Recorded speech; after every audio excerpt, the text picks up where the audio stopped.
things that come up, and we certainly have groups who Just a couple of minutes left in that debate on the floor. Earlier today, senators went on to defeat the Paul Amendment 86 to 13, and now live to the Senate floor. United States senators.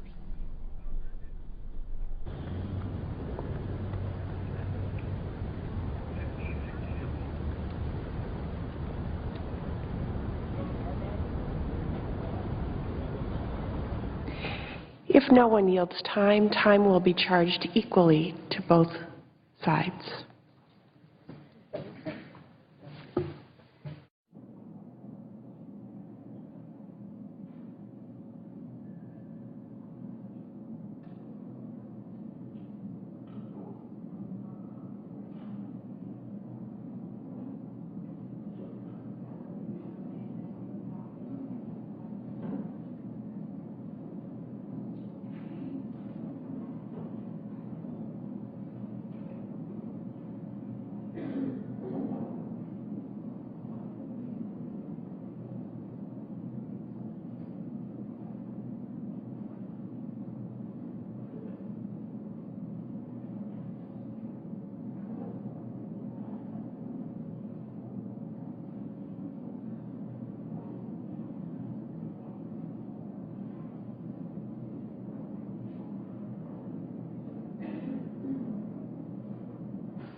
Madam President.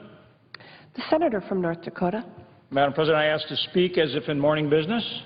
Without objection. Thank you. I come to the floor today to talk about the Keystone XL pipeline. Now, I'm going to introduce a concurrent resolution that I'm sponsoring along with Senator Mary Landrieu of Louisiana. But before I do that, I want to talk specifically in terms of the Keystone XL pipeline and correcting the record. And that's correcting the record relative to statements that the administration has made recently about the project. Now, as we all know, the Obama administration has been reviewing this project for 5 years. The initial application was submitted by TransCanada, the parent company, in September of 2008, and we're now almost in, or I guess we are in August 1st of 2013. Correction. We're almost in August of 2013. So now, in addition to delaying the project, they're also putting out false information. Both President Obama himself and Treasury Secretary Liu presented information this week on Keystone Pipeline that's just wrong. And so today I want to correct the record. I want to quote directly from an interview that President Obama conducted and was reported in the New York Times on Saturday. And I'm going to read right from that transcript because it goes to a number of things in terms of jobs, energy development, and even the requirements that the administration is looking for the Keystone Pipeline that need to be addressed. And I think the company has addressed in great detail. So again, just let me read from the transcript for a few minutes and go through these issues. New York Times questioner said, a couple of other quick subjects. The interview was conducted last week when the President was out on his jobs tour. So the interviewer said a couple other quick subjects that are economic related. Keystone Pipeline, Republicans especially talk about that as a big job creator. You've said that you would approve it only if you would be assured that it would not significantly exacerbate the problem of carbon in the atmosphere. Is there anything that Canada could do or the oil companies could do to offset that as a way of helping you reach that decision? That was the question asked the President. The President responded, well, first of all, Michael, the interviewer, Republicans have said that this would be a big jobs generator. There is no evidence that that's true. And my hope would be that any reporter who is looking at the facts would take the time to confirm that the most realistic estimates are that this might create maybe 2,000 jobs during the construction of the pipeline. So that's the key statement. He says would create maybe 2,000 jobs during construction of the pipeline, which might take a year or two. And then after that, we're talking about somewhere between 50 and 100, and he chuckles, 50 and 100 jobs in an economy of 150 million working people. The interviewer goes on. Yet there are a number of unions who want you to approve this, Mr. Obama. Well, look, they might like to see 2,000 jobs initially, but that is a blip relative to the need. So what we know is that oil is going to be piped down to the Gulf to be sold on the world markets, so it does not bring down gas prices here in the United States. In fact, it might actually cause some gas prices in the Midwest to go up where currently they can't ship some of that oil to world markets. Now, having said that, there's a potential benefit for us integrating further with a reliable ally to the north, our energy supplies. But I meant what I said. I'm going to evaluate this based on whether or not this is going to significantly contribute to carbon in our atmosphere. And there's no doubt that Canada, at the source in those tar sands, could potentially be doing more to mitigate carbon releases. So the interviewer then says, and if they did, could that offset the concerns about the pipeline itself? To which the President responded, we haven't seen specific ideas or plans, but all of that will go into the mix in terms of John Kerry's decision or recommendations on this issue. So that was the key part of the interview that I want to address in my comments. Now, there's 3 points that I'd like to make. The first one is on jobs. President Obama says the project will create 2,000 jobs during construction.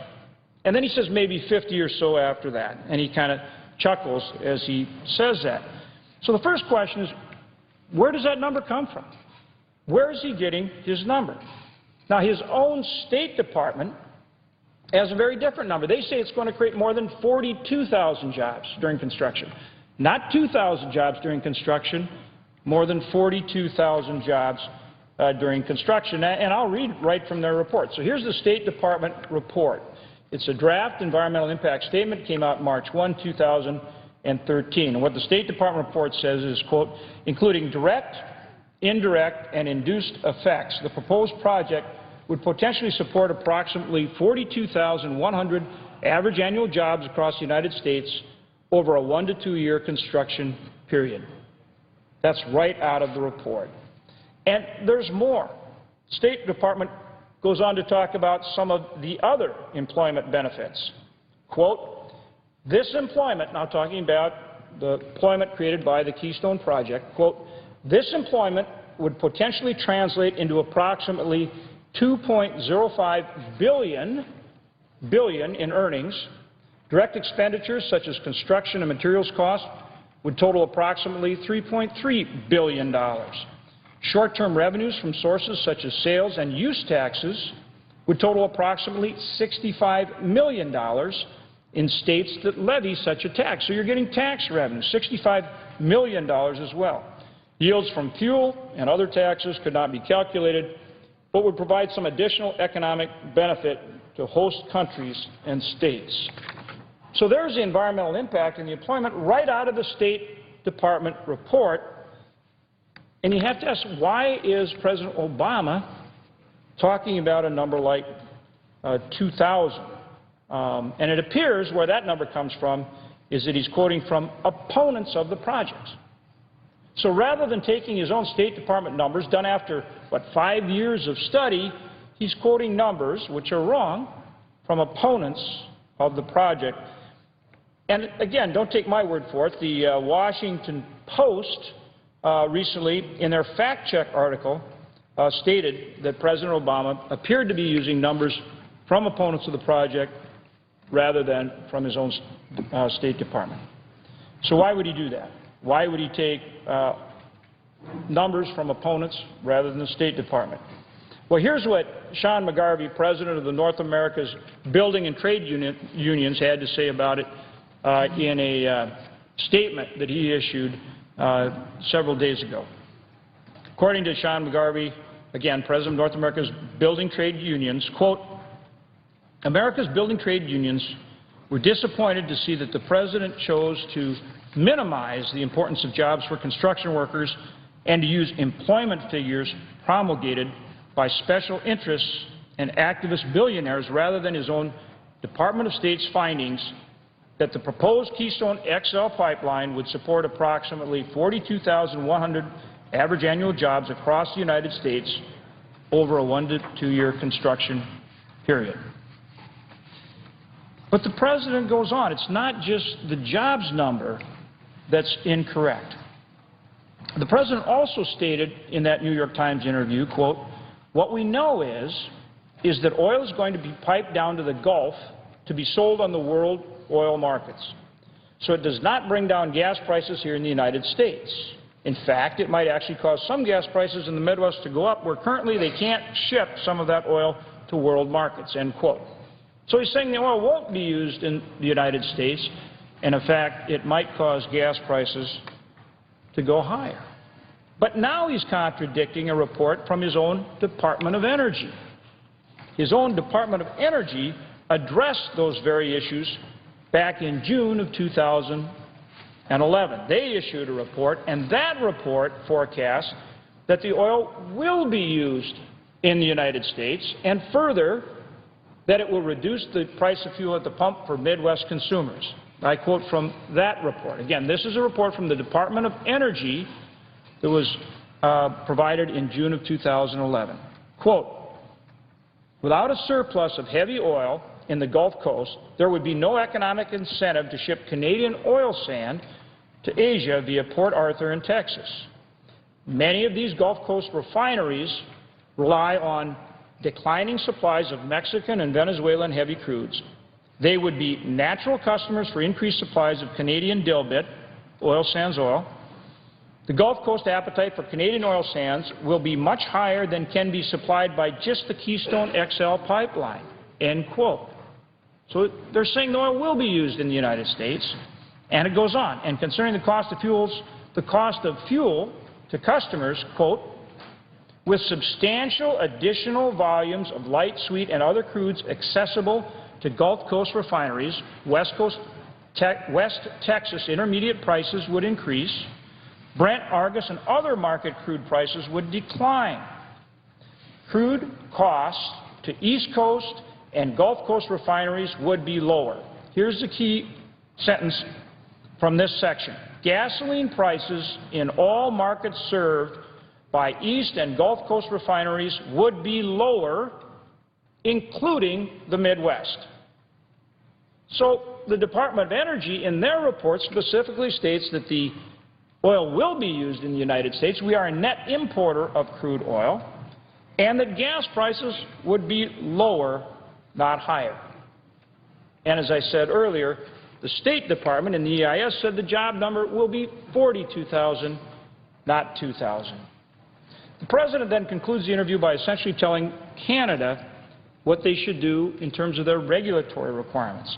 He says, quote, and there is no doubt that Canada at the source in those tar sands could potentially be doing more to mitigate carbon release, end quote. To which the interviewer asked, and if they did, could that offset the concerns about the pipeline itself? President Obama declines to indicate any specifics, but he says essentially all of that will go into the mix for the decision on whether or not to approve the Keystone XL pipeline. So here we are.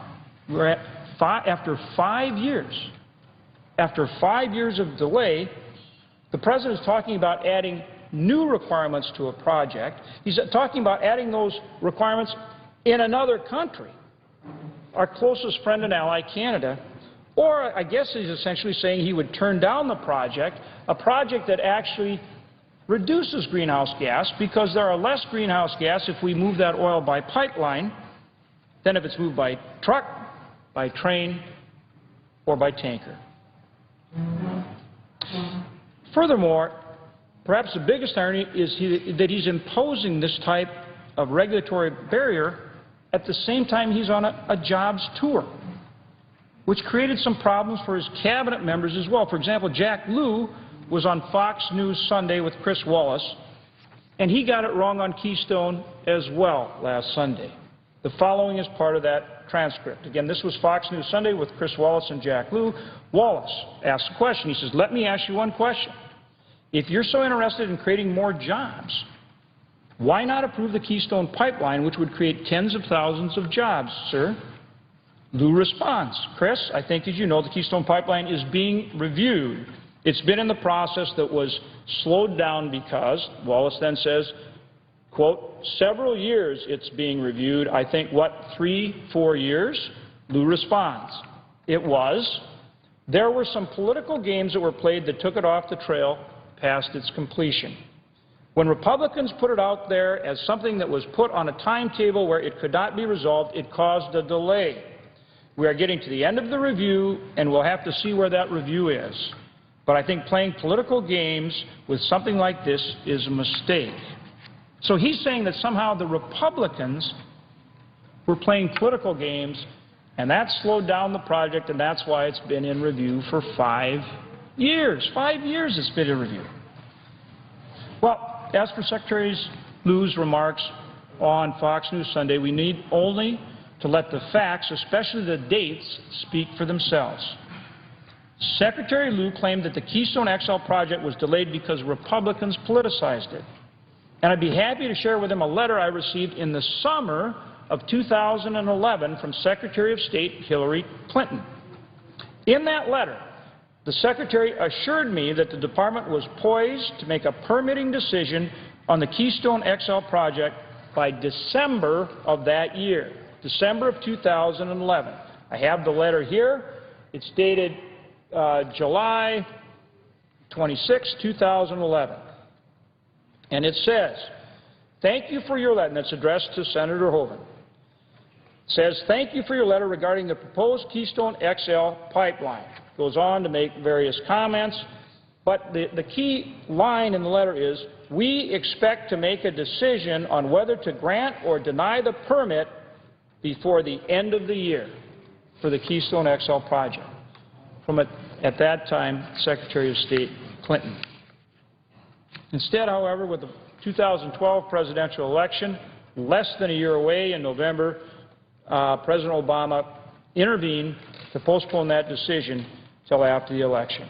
Then and only then did I press to seek legislatively for a timely decision on the Keystone XL pipeline and introduce legislation which we passed calling for the decision within 60 days, which the President declined to make. So clearly, the delay, the 5 years, is because the administration has refused to make a decision, not for any other reason. And it's not only time to make a decision on the Keystone pipeline, it is far past time. And that's exactly what the American people want. As a matter of fact, in the most recent poll on the Keystone Pipeline project, Harris Interactive poll, 82% of Americans support approving the Keystone XL pipeline, 82%. And the President has continued to review it and talk about more requirements. He's provided incorrect information on the jobs and whether or not the oil will be used here and the impact on gas prices. But 82% of Americans want this project approved. It's about energy, it's about jobs, it's about economic activity, it's about energy security for our country. And that is why, as I conclude here today, I want to introduce to the Senate today, along with Senator Mary Landrieu of Louisiana, a concurrent resolution expressing the sense of the Congress that construction of the Keystone XL pipeline and the federal approvals required for construction of the Keystone XL pipeline are in the national interest of the United States. Essentially, with this concurrent resolution, what we're saying is that the Keystone XL pipeline is in the national interest of the United States and that the administration needs to approve it. It is a bipartisan resolution. We will seek to have it approved here in the Senate and approved in the House as well. This is in addition to bipartisan legislation that I have already introduced, which would approve the project congressionally. But the simple point is this: we need to keep the push on to get this project approved. Whether it's with a joint resolution with Congress in support of the project, getting the President to make a decision and to make a favorable decision, and to do it now instead of continue to postpone after 5 years, or whether Congress steps forward and approves the project directly through legislation that I've already submitted. We need to get this project done for the American people. It really is about jobs. It is about economic growth and activity. It's about energy for our country and getting this country to the point where we are energy independent, energy secure, where we don't need to rely on oil from the Middle East. And that's why Americans, 82% in the most recent poll across this country, are saying this is the kind of project that we need. Mr. President, step up and get it done for the American people. With that, Madam President, I yield the floor. Madam President. The Senator from Florida. Madam President, we passed the NASA bill, the NASA authorization bill, out of the Commerce Committee yesterday. Madam President, sadly, I must report that it's the first time that the NASA bill has been a partisan vote that I can ever remember. Always, NASA, this little program that is such a can-do agency, has always been not only bipartisan, but it's been nonpartisan. There was actually no real disagreement with the content the policy set in the NASA authorization bill, very similar to what the Appropriations Committee indeed has already passed out of the full Appropriations Committee. But sadly, there is an insistence that this artificial budget limitation, which is like a meat cleaver cutting across the board, some would describe it as a guillotine coming down across programs willy-nilly, including programs like the National Institute of Health and all the research medically that's going on, and indeed in a broadly embraced bipartisan program such as our space program. And so the vote was 13 to 12, specifically along partisan lines, not because of the content, not because of the policy, but because of the funding level. In the bill that passed, we had the NASA authorization for appropriations at the level provided in the budget resolution that passed the Senate, $18.1 billion. That's about level funding for NASA, this little agency that's trying to do so much.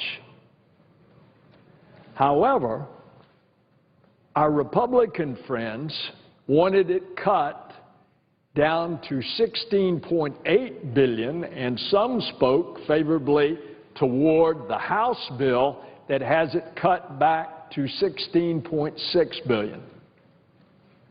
If you cut $1.5 billion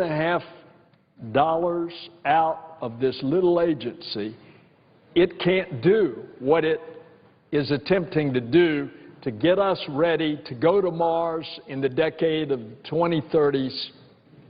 In the meantime, to get our human-rated rockets in the commercial sector so that we can send our astronauts to and from the International Space Station, where 6 human beings are doing research right now, the multiplicity of science projects, the planetary exploration that is going on, and the aeronautics research that is going on. All of that is within this little agency. Now, my hope is, Madam President, that as we get on down in the fiscal year, that we're going to hit some grand design, some grand bargains, some great bipartisan agreement on funding that maybe will include tax reform, but that will then allow us to operate with common sense instead of some artificial budgetary mechanism called the sequester.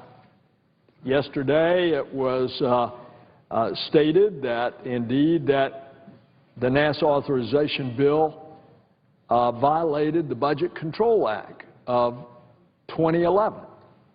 Madam President, I tried to explain in the committee that it did not. As a matter of fact, the Budget Control Act is an overall level on compressing appropriations. It has no effect on the authorization for appropriations. That's where we set policy, and then we leave it up to the Appropriations Committee to set the actual funding. So I'm happy to say that we made the step that we needed to make. We have the bill proceeding now out of the committee. I'm sad to say that for the first time ever, this broadly based, wildly popular, not only bipartisan but nonpartisan program called America's Space Program has come out of the committee with a partisan vote. Let's turn this around, and let's don't have this excessive partisanship and this ideological rigidity that is gripping this country's politics. Let's don't have that infect our nation's space program. Madam Chairman, I yield the floor. The senator from Iowa. I asked to speak for 15 minutes on the Todd nomination. Objection. Okay, I come to the floor to ask my colleagues to vote against cloture on the nomination, and here are my reasons for asking that of my colleagues. Earlier this week, I outlined my general objection to the Senate proceeding to a final vote on the confirmation of Mr. B. Todd Jones, nominee for Director of the Bureau of Alcohol, Tobacco, Firearms. As I explained, the Senate should not be voting on a nomination when there is an open investigation. In this case, the Office of Special Counsel is investigating Mr. Jones in a complaint that he retaliated against a whistleblower in the U.S. Attorney's Office, District of Minnesota. Because of the way this nomination was handled in committee, I was able to conduct only a limited investigation. But what I found should give all of us pause, real pause, on this nomination, because it gives me concern of Mr. Jones's leadership ability and raises doubts about whether or not he should be promoted to head this office. According to both the whistleblowing assistant U.S. attorney and the former head of the FBI in Minnesota, relationships with federal, state, and local authorities deteriorated significantly under Jones's leadership. The problems primarily involved agencies that work drug cases and violent crimes. Mr. Jones addressed the issue in a meeting with criminal prosecutors in his office. According to the whistleblower, following that meeting, Mr. Jones came to the whistleblower's office and asked for his candid opinion of what could be done about the problem. The whistleblower gave Jones his candid opinion, and a few weeks later, he put it in writing what he had told Jones during this meeting. His email to Jones included allegations of mismanagement of one of his supervisors, the head of the Narcotics and Violent Crime Unit. The very next day, that supervisor called that whistleblower on the carpet and, according to the whistleblower, interrogated him about his work in the search of a pretext to discipline him. Failing to find a substantive reason to discipline him, his supervisors then suspended him for 5 days for his demeanor during the meeting.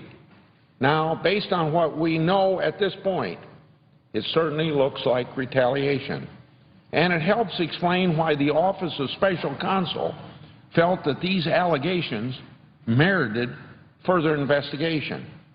Remember, only about 10%, 1 in 10, of these types of allegations are selected for investigation by the Special Counsel. Now, to be fair, we don't know the full story. The Office of Special Counsel has not finished its investigation into the matter, but this fact remains. There is an open investigation of serious allegations of whistleblower retaliation.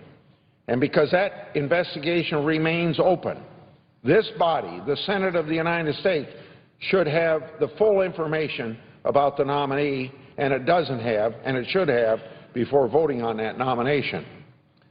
These are serious charges. The public interest demands resolution of these issues. Members of the Senate are entitled to know if these charges have merit. Members of the Senate are entitled to the complete record.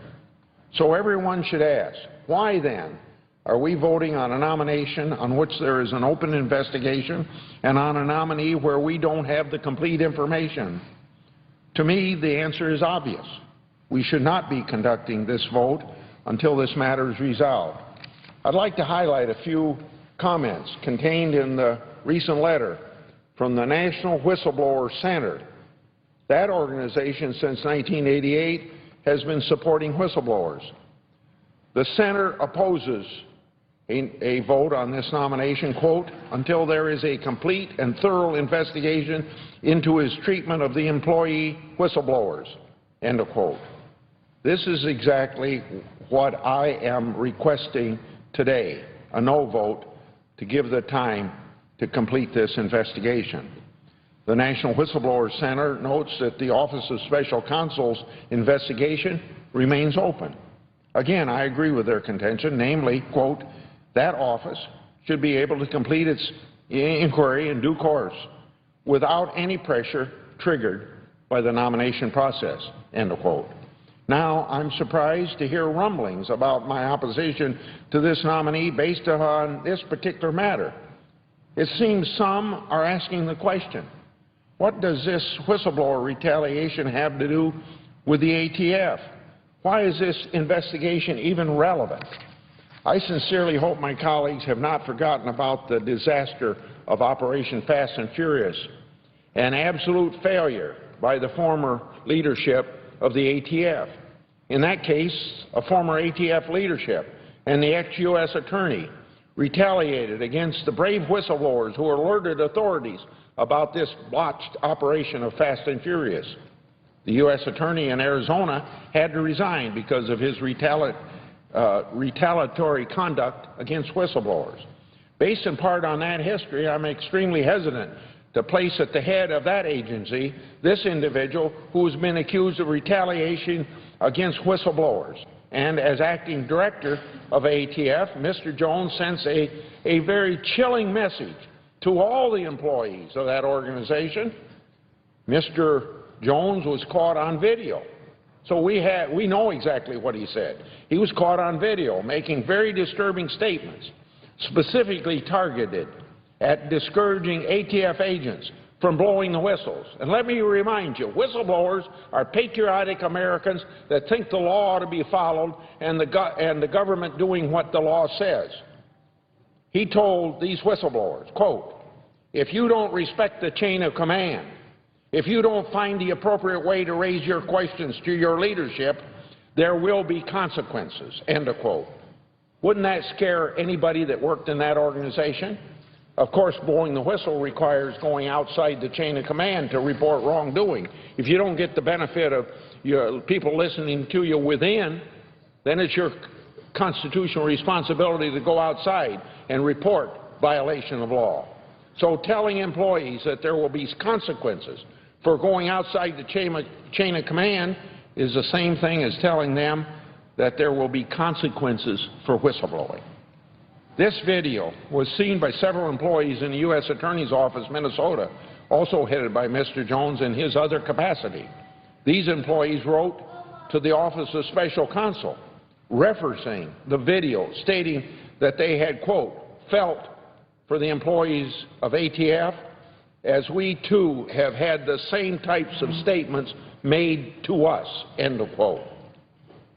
They then said, Mr. Jones, quote, had instituted a climate of fear, had pushed employees out of the office, dismissed employees wrongly, violated the hiring practices of EEOC, and put in place an Orwellian style of management that continues to polarize the office, end of quote.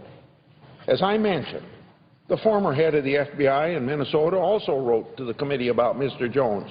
In that letter, he wrote, quote, as a retired FBI senior executive, I'm one of the few voices able to publicly express our complete discontent with Mr. Jones's ineffective leadership and poor service provided to the federal law enforcement community without fear of retaliation or retribution from him, meaning from Mr. Jones, end of quote. Those are chilling words, as I've said twice. They corroborate what members of his staff have said and are consistent with the whistleblower retaliation complaint. The former FBI agent in charge continued with this report, quote, Mr. Jones was and still remains a significant impediment for federal law enforcement to effectively protect the citizens of Minnesota, end of quote. As the Minnesota Star Tribune reported on December 31st, 2012, criminal prosecutions have dropped dramatically at the U.S. Attorney's Office in Minneapolis, under the leadership of Todd Jones, rankling some in law enforcement, end of quote. But then the article continued, quote, several federal and state law enforcement sources said that the U.S. Attorney's Office refused to prosecute drug and violent crime cases that would have been snapped up by Jones's predecessors. None agreed to be quoted. saying that they must maintain a relationship with the U.S. Attorney's Office, end of quote. My investigation revealed that during Mr. Jones's tenure as U.S. Attorney, several people alleged that relationships with other federal law enforcement agencies deteriorated also. Now, why would we want to confirm as Director of ATF someone who has a poor track record working with federal law enforcement? Since the majority insisted on moving forward without waiting for the Office of Special Counsel to complete its work, on July the 2nd, I wrote to the FBI, the DEA, and ICE seeking information about the deteriorating relationship between federal law enforcement and the U.S. Attorney's Office under Mr. Jones's leadership. I have received no replies to that request. In addition to his record as U.S. Attorney for the District of Minnesota, what about Mr. Jones's record as Acting Director, Bureau of Alcohol, Tobacco, and Firearms? Now, it is no secret that there have been a number of controversial events that Mr. Jones has been involved in to one degree or another. I've sent numerous letters to the Department requesting information from and about Mr. Jones. In many cases, I have received no response or an incomplete response, and here's a sampling. On Fast and Furious, October the 12th, 2011, the Office of Oversight and Government Reform Committee subpoenaed records of the Attorney General's Advisory Committee relating to the Operation Fast and Furious during a period of Jones was committee chair. I reiterated that request April the 10th, 2013. Number two, ATF's accountability for Fast and Furious. On October the 19th, 2012, January the 15th, 2013, I requested information on which ATF employees would be disciplined in their role in Fast and Furious. Number three, Fast and Furious interview requests from October 7th, 2011 through January 2012. I requested a staff interview with Jones regarding Fast and Furious. I reiterated that to Mr. Jones April the 10th, 2013. Number four, interview requests on Reno, Nevada, ATF office. My April 10th, 2013 letter also indicated that Mr. Jones's failure to act on Reno management issues was another area of question to be covered in a staff interview. Number five, interview request on Operation Fearless. My April 10th, 2013 letter indicated that the botched Operation Fearless in Milwaukee was another area of question to be covered in the staff interview. Number six, document request for Operation Fearless, May 10th this year.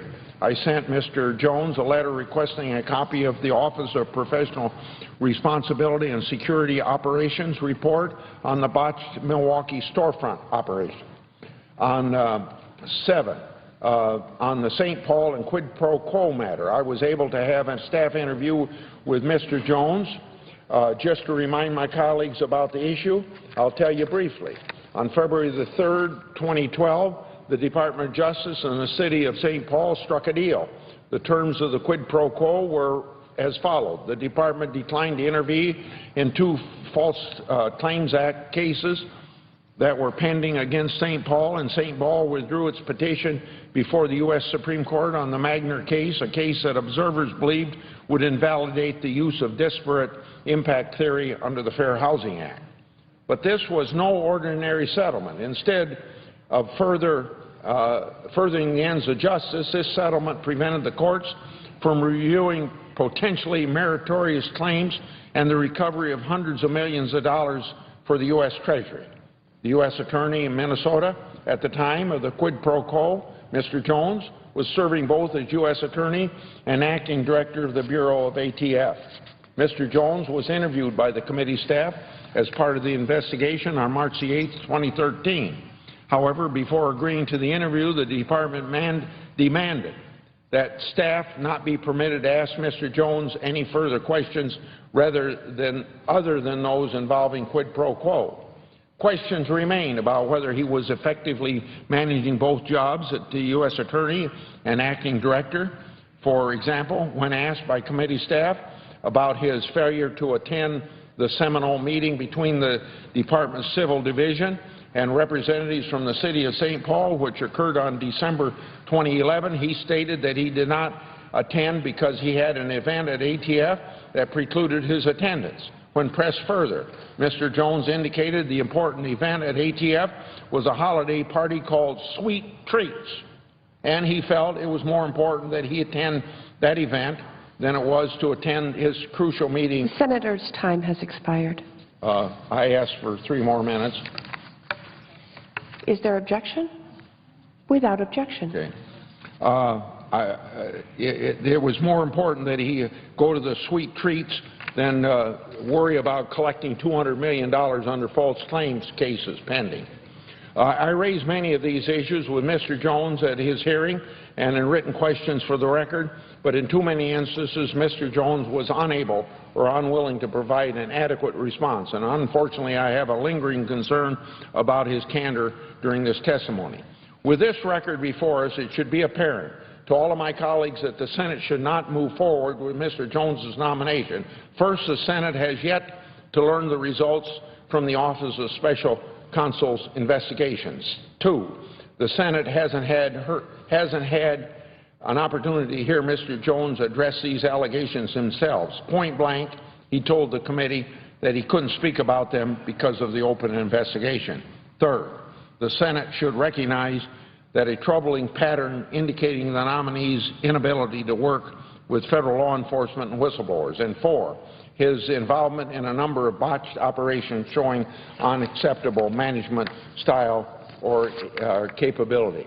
Elevating an individual with such a record is not how you rehabilitate the reputation, image, and culture of federal law enforcement agencies still recovering from the disastrous scandal of Fast and Furious. I do not believe that we should simply rubber stamp this nomination and sweep the alarming allegations under the rugs. I would hope that further action on the nomination pause until these matters are resolved. Before I close, I want to address one additional matter. I have heard it argued from the majority that there is an urgency to get this nomination confirmed because ATF hasn't had a confirmed director for 7 years. President Bush made a nomination March 2007.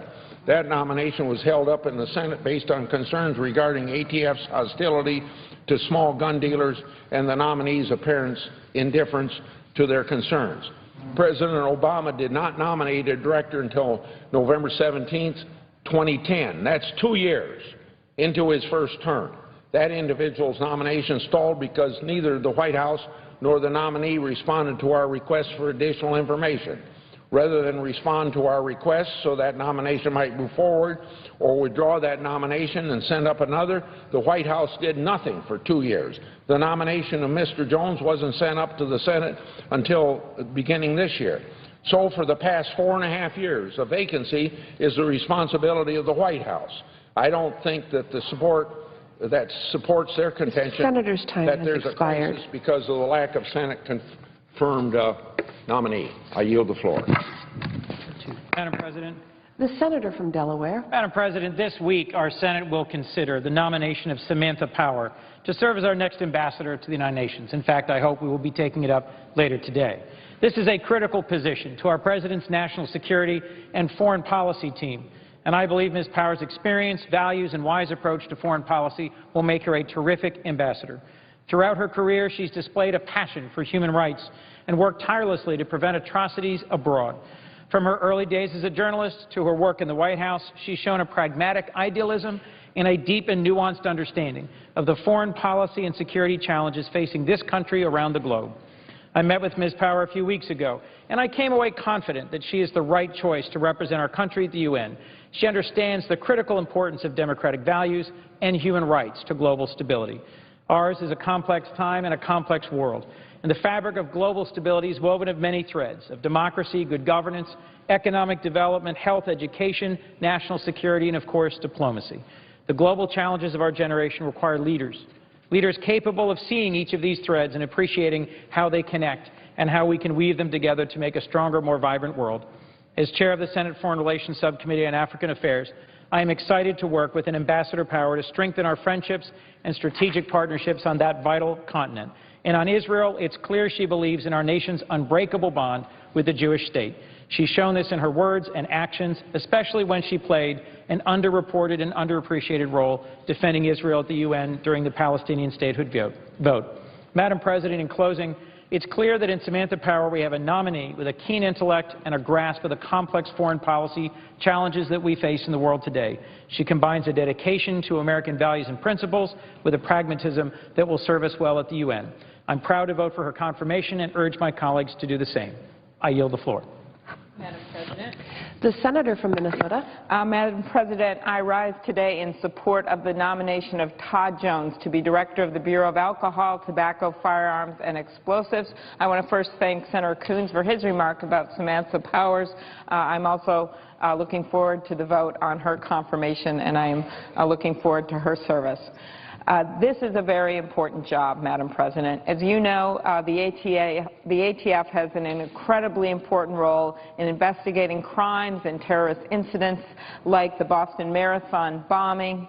They just recently investigated the explosion in Texas that took so many innocent lives. This must be a top priority for the United States of America. Yet this is a position where there are 2,400 agents 2,400 ATF agents, and they have gone without a permanent director, Madam President, for 7 years, ever since this became a confirmable position. This happened under President Bush. There wasn't a confirmed director, and it is happening now, up until today, under President Obama. It is time to change that. It is simply time to change it. Now, I know Todd Jones. For 2 years, he has served as the U.S. Attorney of Minnesota at the same time he is serving as the ATF Director. That is not an easy job. He has 5 children, he's a former Marine, and he was willing to take on the ATF job after the Fast and Furious debacle. He was willing to come in after that and help to clean up that agency and make some very tough decisions. He took on that job while still remaining the U.S. Attorney in Minnesota. I would note, Madam President, that he served as the U.S. Attorney of Minnesota under President Clinton and then again was appointed to serve under President Obama. And then 2 years ago, he was asked to be the acting director of ATF, never knowing if this day would ever come when actually there would be a vote on his confirmation. He literally has never turned down a tough assignment. Todd Jones has an impressive background that makes him well prepared to lead the ATF. After law school at the University of Minnesota, he entered the U.S. Marine Corps, as I noted, where he served on active duty as a judge advocate and infantry officer from 1983 until 1989. 2 years later, he was called back to active duty during the first Iraq War. In addition to his military career and having the rare distinction of serving as U.S. Attorney under 2 different presidents, Jones also has a strong record as a line prosecutor in the Minnesota U.S. Attorney's Office. When Jones was U.S. Attorney in Minnesota from 1998 to 2001, I would note that the violent crime rate decreased by 15%, and so far during his second tenure as U.S. Attorney, the violent crime rate in Minnesota has already decreased by 9%. As an assistant U.S., and we all know, as you know from Wisconsin, there are a lot of factors that go into that, including the great work of our local police officers, including the work of our police chiefs, including the work of community groups, including the economy. There are a number of things at hand. But when I hear attacks against Mr. Jones, I believe it's important to set the record straight. And one other thing, Madam President, I did want to set the record straight on one of the things, and I so appreciate the leadership Senator Grassley has shown when it comes to whistleblowers. But you should know regarding this complaint within the office, an internal complaint within the U.S. Attorney's Office in Minnesota, was investigated by the Judiciary Committee, and in this place, to set the record straight, the complainant voluntarily agreed to mediate his concerns, and the Office of Special Counsel is no longer investigating. So I want to make that straight for all of my colleagues so they understand the outcome of that and that there is a mediation going on and it's not being investigated. As an assistant U.S. attorney, Todd Jones was the lead prosecutor in a number of cases involving drug conspiracies, money laundering, financial fraud, and violent crime in the early 1990s. In the private sector, he became a partner at 2 very well-regarded Minnesota law firms, Robbins Kaplan and Green Espel. He has led a number of very important prosecutions in his capacity as U.S. attorney. Operation Rhino, which involved the criminal prosecution of Omar Abdi Mohammed, who recruited young Somali Americans to fight for terrorist groups in Somalia.